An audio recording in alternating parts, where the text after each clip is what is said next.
इस हुकूमत की हैसियत तो इतनी है कि आपने देखा ना कि ख्वाजा आसिफ सोशल मीडिया पे लेस्को की शिकायत वो अवाम से लगा रहे हैं। याद है ना आपको कि राना सनाउल्लाह भी कह चुके हैं कि मोहसिन नकवी वो अपनी मर्जी से वजीर दाखिला लगे हैं, वरना अगर वो चाहते तो वो तो वजीर आज़म भी लग सकते थे। किसी को मालूम था वैसे कि जो वजीर ख़जाना है मोहम्मद औरंगज़ेब ये अचानक कहाँ से नाजिल हुए हैं और किस तरह फिर ये वजीर ख़जाना लग गए। और अब ख्वाजा साद रफ़ीक वो जनाब अपनी ही हुकूमत में PMLN की इंतखाबी मुहिम चलाने के लिए गिलगित रवाना नहीं हो पाए क्योंकि असद कैसर को रोकना मकसूद था, और अब वो भी सोशल मीडिया पे आप देख लें कि दुहाइयां ही दे रहे हैं। लेकिन जो नून लीगी रहनुमा गिलगित बल्तिस्तान पहुंच गए वो खुलम खुला इंतखाबी मुहिम चला रहे हैं, जैसे कि कल आबिद शेर अली ने जलसों से खिताब किया, और आज आपने देखा कि बिलावल भुट्टो भी गिलगित बल्तिस्तान पहुंचे और उन्होंने भी वहां पे जलसे से खिताब किया और अपनी 3 नस्लों की कुर्बानियों का वो जिक्र करते रहे। जिए भुट्टो के नारे लगाकर भुट्टो को वो बार बार जिंदा करते रहे। खुदारा भुट्टो साहब का पीछा अब आप लोग छोड़ दें, वो इस दुनिया से चले गए हैं भाई, उनको अगले जहान में तो सुकून से रहने दो। अब आप अपनी कारकर्दगी के ऊपर बात किया करें ना, या वो शायद इस काबिल ही नहीं है कि आप उसका जिक्र करें।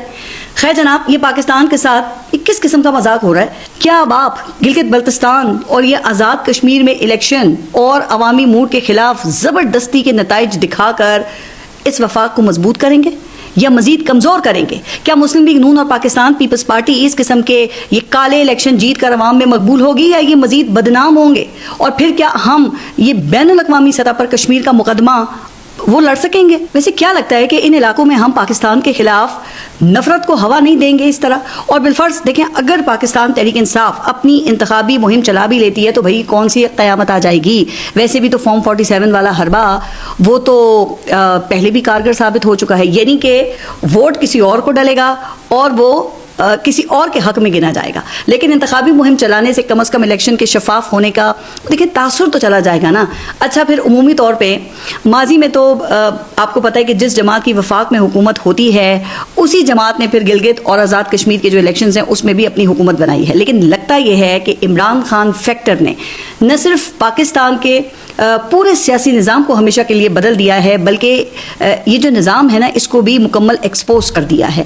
अब गिलगित बल्तिस्तान से कराची और ये बलूचिस्तान से लाहौर तक हर जगह अवाम की अक्सरियत सिर्फ इमरान खान को ही इक़्तिदार में देखना चाहती है, और अब निज़ाम के लिए इस अवाम को रोकना मुश्किल हो गया है। तो अब गिलगित बल्तिस्तान में फिर 7 जून को क्या होगा, तो ज़ाहिर ये आपको पहले ही मालूम है कि PMLN ये इलेक्शन जीत कर वहाँ हुकूमत बना लेगी, लेकिन पाकिस्तान तहरीक इंसाफ वहाँ हार कर भी ये इलेक्शन जीत जाएगी, क्योंकि वो मशहूर मुहावरा है ना कि perception is stronger than reality, और यहाँ तो परसेप्शन एंड रियलिटी वो दोनों में ही मौजूदा हुकूमत वो मुकम्मल तौर पर एक्सपोज हो चुकी है। और रही सही जो कसर है वो फिर मुस्लिम लीग नून के अपने रहनुमाओं के जो बयानात हैं वो देख लें कि आप पूरी कर रहे हैं। अब फिर आप ये बताइए ना कि कराची में चलाए गए वो जो मैंने शुरू में जिक्र किया था कि 500 के जाली नोट और इस हुकूमत के दरमियान क्या फ़र्क है? क्या मौजूदा हुकूमत की हैसियत वो 500 के जाली नोट से भी बदतर नहीं हो गई है? वैसे